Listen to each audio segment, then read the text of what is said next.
Hello everyone, I'm Teacher Abby here again. So, you've already met me last year. So, sana hindi kayo magsawang makinig sa akin. So, ito ang ating unang paksa o ating unang pag-uusapan.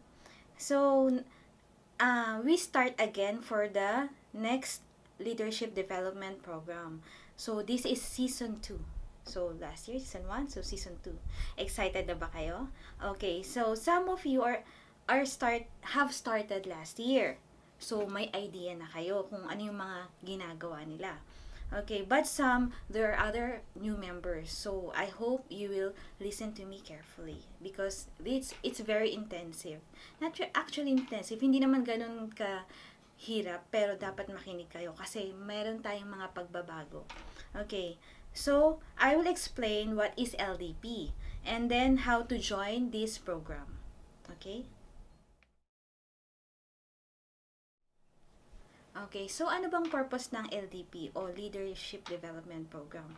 Okay, our successful leader, okay, can support 5,000. Makinig kayo, 5,000 people. So, malaking bagay yun. So, kailangan nating i-develop to. So, it is where we should concentrate on bringing hopes in the land of despair. So, sinabi ko na sa inyo yan before, in the land of despair. So, ano bang mga yon? So, although we have many attempts, so marami ng mga pagsusubok natin, ginagawan pa rin natin ito ng critical development for the future generation leaders in the most method of cost-effective method. So, maganda nating pakinggan kung ano yung mga yon. So, there are 4 parts of this aspect. What is the first one? Okay, the first one is the physical aspect. So, in the physical aspect, we have the supply, okay, supply nutrition and monthly report.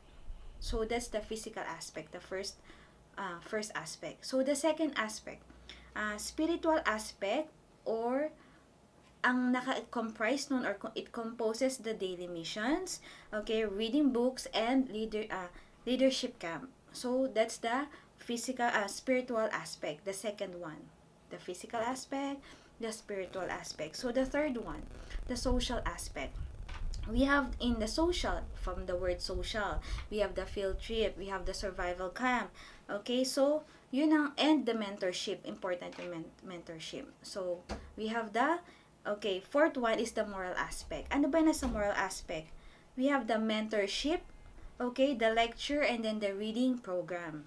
Okay, what is the first one? The physical, the spiritual, the social camp, and then the moral aspect. So, that's very important in bringing up a leadership development program. So, next one, the management plan. Okay, for the management plan, okay, each center will identify 12 people, okay, to participate in the LDP program. And then the second one, 7 centers and 7 program directors will be chosen to manage the LDP program. Okay, that's the second. So, the third one, appointed, okay, program directors will train and coaches, okay, directors will train teachers and coaches them who will also train the LDP program. So, may appointed na, may mapipiling program director na magti-train ng teacher at magko-coach ng teacher for the LDP program at saka sa mga participants. Okay? The fourth one, teachers and coaches will conduct training. So, mag-held silang ng training. Okay? Sa various location to support the LDP program. So, that's the fifth one. Okay. So, the fourth one pala. So, the fifth one, each center and director specialize in topics in all around will collaborate or magsasama-sama. Okay? Collaborate together to provide a well-rounded program or a balanced program. So, remember, each director and centers will collaborate, magsasama-sama sila. So, magdi-discuss sila kung ano ba ang compose ng LDP program, kung ano ba yung para maging successful ito.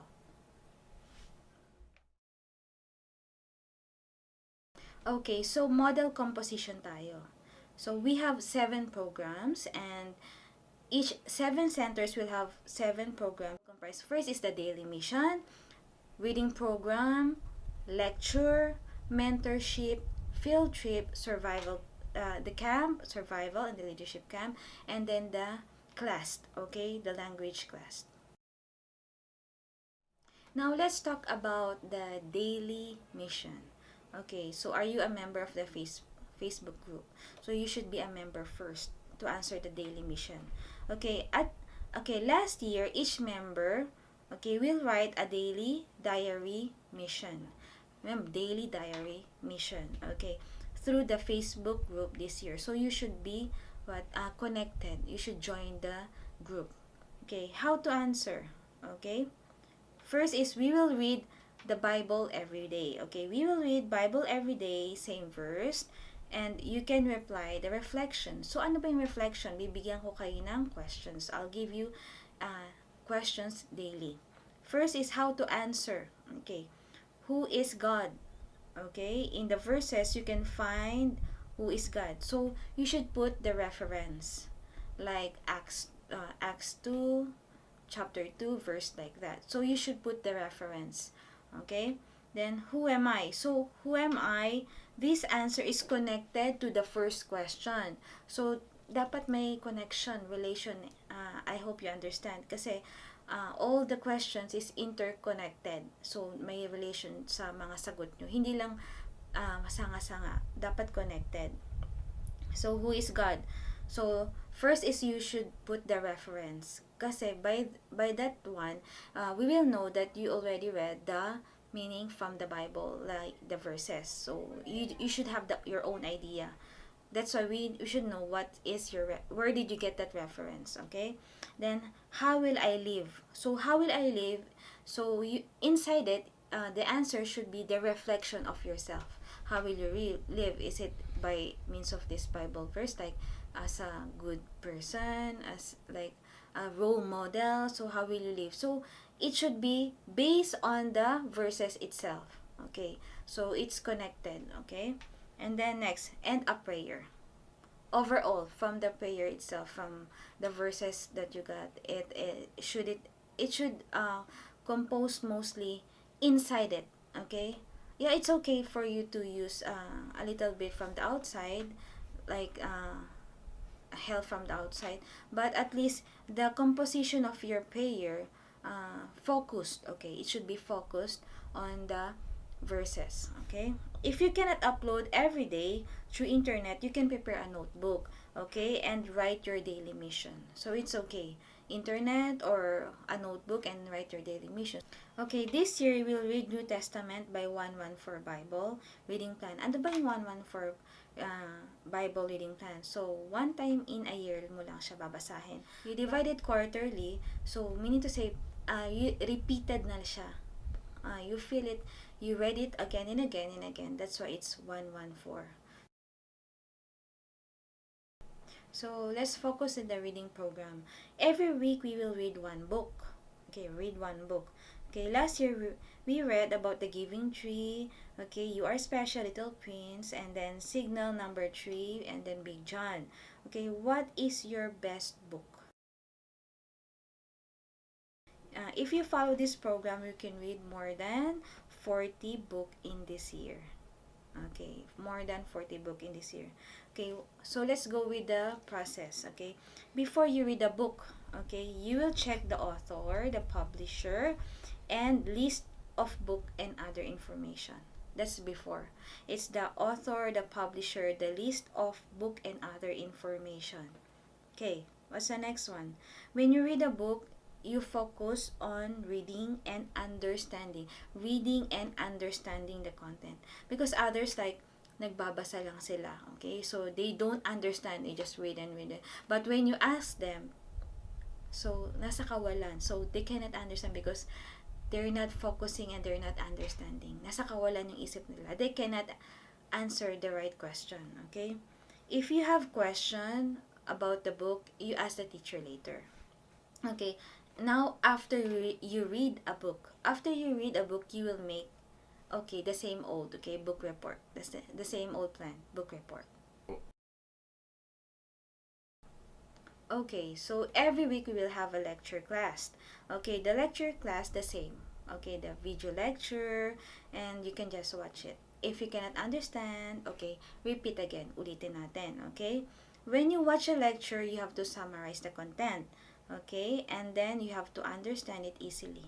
If you can't understand again, you have to replay, okay? After watching the lecture, the center member should discuss. Okay, what will they discuss? It's all about the lesson I lectured about, okay? And then submit the note taking. You should always think about the important, the key points, the details, so you should note take it. So let's go to mentorship program. So the first one, identify each individual's aspirations and occupation. Ano ba yung ina-idol nyo? Ano ba yung gusto nyo maging, 'di ba? Kasi bata pa nga kayo. So dapat meron na kayong goal kahit papano, kahit maliit lang, 'di ba? Important kasi may aspirations kayo. Okay, sino ba yung ina-idol nyo? Ano ba yung gusto nyo maging paglaki nyo? So, number 2, identify or invite professional, I should say, invite professional in a certain field to hear their experience. So, third one, identify occupational categories and visit respective work site. So, katulad ng sinabi ko, it's either magi-invite tayo para maging ating speaker or pupuntahan natin. Okay, yung work site niya. Okay? So, the fourth one, arrange meetings. So, arrange meeting with leaders who they consider their role models. So, napakadali lang. So, arrange meeting. Mag-set ka lang ng meetings with leaders who they consider, okay, to be their role models. So, that's the mentorship program.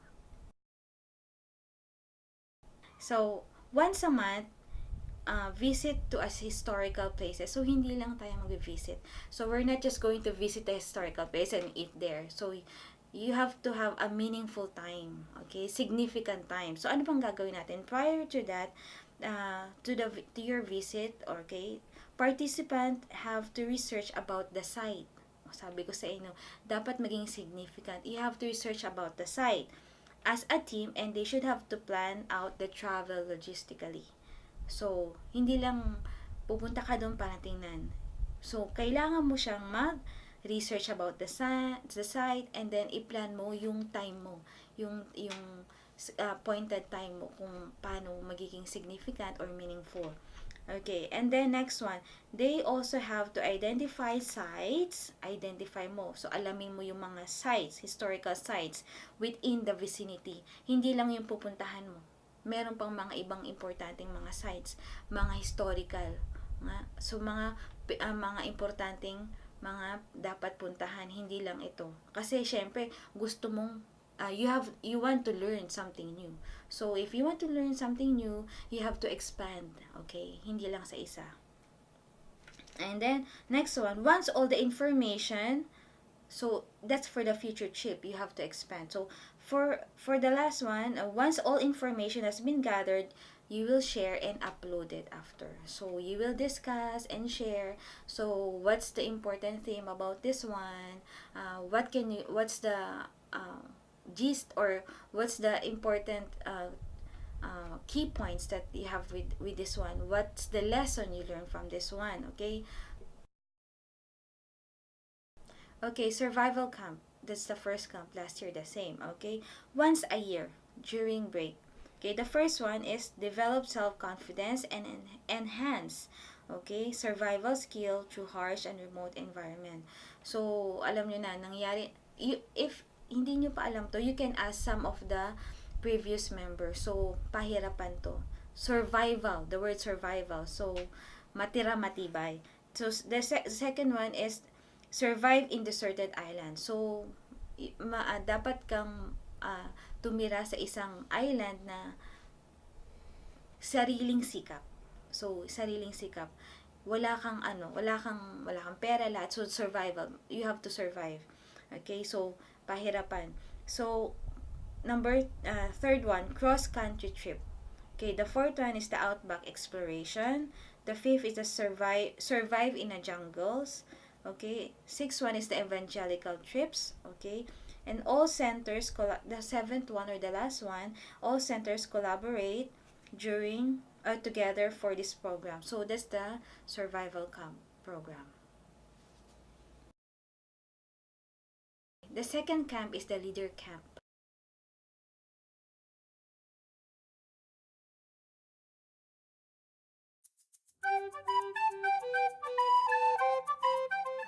And I'm here to share a short testimony about myself. And I find out, well, in this lesson, I found out how to be a good leader and how to be an older sister to my sister. And As you can see in the picture, he is Mr. Hasan Oboye, one of our mentor. He is a licensed social worker who counts to the tribes of Igorot. Do you know that Pinoy Mountaineer is a very supportive of promoting ecotourism? until now, we've studied 25 lessons. There are many topics we covered, like how to study, what is worldview, Filipino folktale, and the others. But why are we spending time watching LDP lessons? Because it trains, teach, and help us on how to act, think, and it develops our good character as a leader. We also went inside the cave. It was dark and kinda scary because it wasn't closed. But the experience was nice because we were together. At least I try.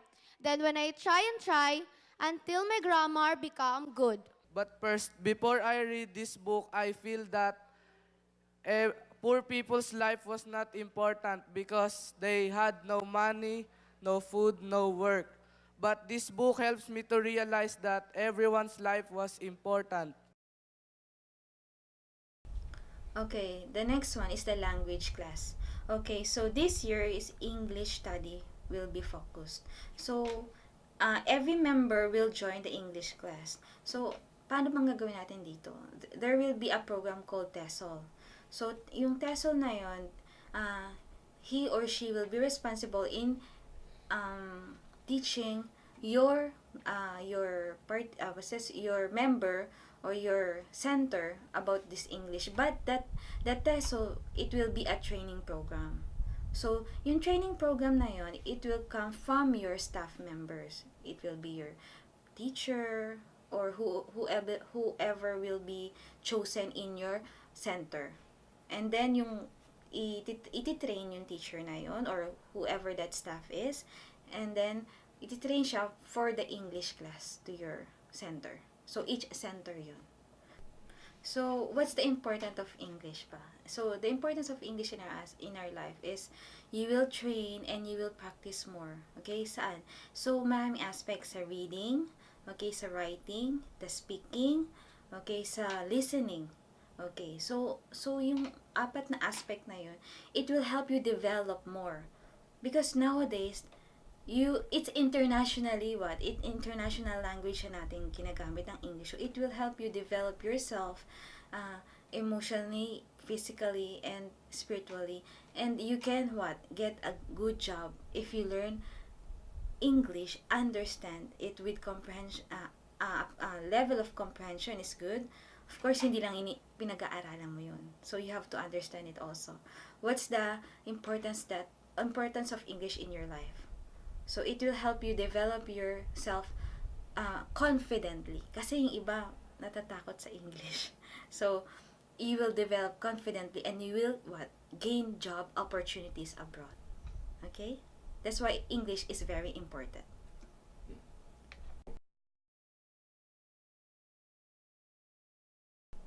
Okay, so let's go to participants' responsibilities. So, it's a heavy job. Responsibilities. Responsible ka daw. Maging responsable ka as a participant in your center. Okay, first one. Must attend all classes. So, number 1. Kasi marami diyang tamad. Gusto lang magsulat pero ayaw pumasok. So, must attend all classes. Second, nag-a-attend nga pero hindi naman nagsusulat. So, must submit, okay? Must submit all assignments. Second one, must submit all assignments. Third one, always consider others first. So, hindi lang ako, me, myself, ako lang magaling. So, i-consider mo rin yung kakayahan ng iba. Okay. Fourth, write a daily spiritual journal on Facebook. Write a daily spiritual journal on Facebook. Kung wala sa Facebook, I told you before, you have to write it on a notebook. So, prepare a notebook, ha? Huwag niyong kalimutan. Then, after the fifth one, after weekly classes, write a report and submit it online. Write a report and submit it online or in your journal, notebook. 6.1. Read a book every week. Okay, very important. Read a book every week. And submit a book report on its author, okay, summary, and questionnaires online. Okay, so submit a book report, author, summary, and a questionnaires online. Okay, 7. Prepare a field trip, field trip research paper. So, pag nag-field trip, field trip research paper, yung mga historical site. Okay, so what can you get out of that? Okay, and submit report after each visit. So, it's also for the future plan. Okay, future visit. Okay, the last one.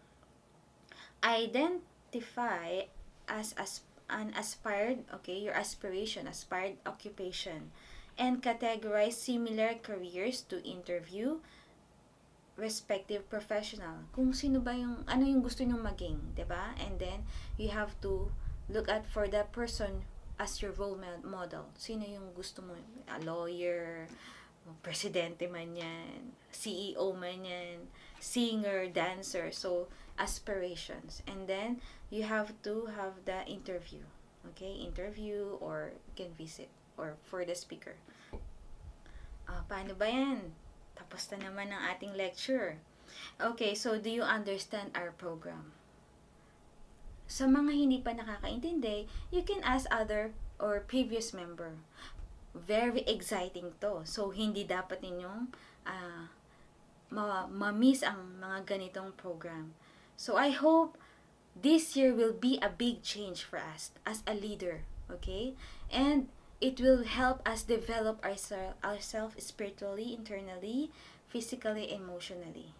Okay? So, I hope to see you again next time and be a role model also. And consider others. Okay? I hope to see you again. See you soon.